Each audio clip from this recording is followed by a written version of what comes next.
ये कहानी है एक किसान की। एक बार की बात है, अफ्रीका महाद्वीप में हीरे की कई खानों की खोज हो चुकी थी, जहाँ से बहुतायत में हीरे प्राप्त हुए थे।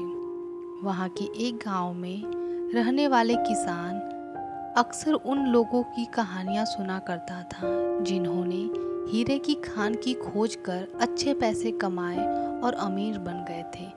वह भी हीरो की खान की खोज कर अमीर बनना चाहता था। एक दिन अमीर बनने के सपने को साकार करने के लिए उसने अपना खेत बेच दिया और हीरे की खान की खोज में निकल पड़ा। अफ्रीका के लगभग सभी स्थान छान मारने के बाद भी उसे हीरे की कुछ पता नहीं चला। समय गुजरने के साथ उसका मनोबल गिरने लगा। उसे अपना अमीर बनने का सपना टूटता दिखाई देने लगा। वह इतना हताश हो गया कि उसे जीने की तमन्ना ही समाप्त हो गई। एक दिन उसने नदी में कूदकर अपनी जान दे दी। इस दौरान दूसरा किसान, जिसने पहले किसान से उसका खेत खरीदा था, एक दिन उसी खेत के मध्य बहती छोटी नदी पर गया। सहसा उसी नदी से पानी में से इंद्रधनुष प्रकाश फूटता दिखाई पड़ा। उसने ध्यान से देखा तो पाया कि नदी के किनारे एक पत्थर पर सूर्य की किरण पड़ने पर वह चमक रहा था। किसान ने झुककर वह पत्थर उठा लिया और अब घर ले आया।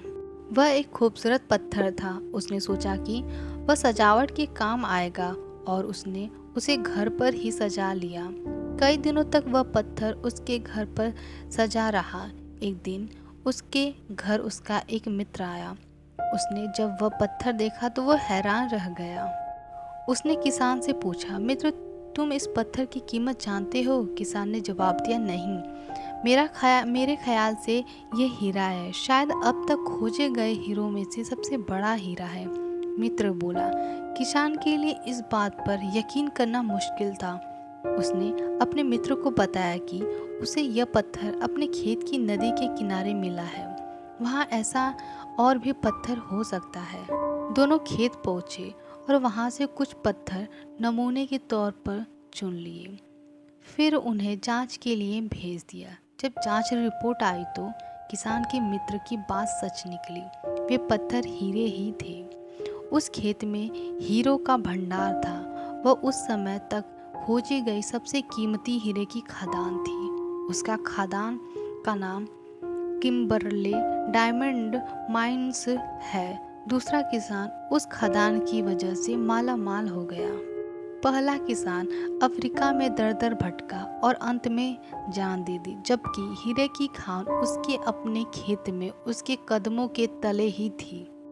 इस कहानी से हमें ये सीख मिलती है कि मित्रों, इस कहानी में हीरे पहले किसान के कदमों के तले ही थे, लेकिन वह उन्हें पहचान नहीं पाया और उनकी खोज में भटकता रहा। ठीक वैसे ही हम भी सफलता प्राप्ति के लिए अच्छे अवसरों की तलाश में भटकते रहते हैं। हम उन अवसरों को पहचान नहीं पाते हैं या पहचान कर भी महत्व नहीं देते हैं जो हमारे आसपास छुपे रहते हैं। जीवन में सफल होना है तो आवश्यकता है कि बुद्धिमानी और परख से उन अवसरों को पहचानें और वे धैर्य से अनवरता कार्य करके सफलता निश्चित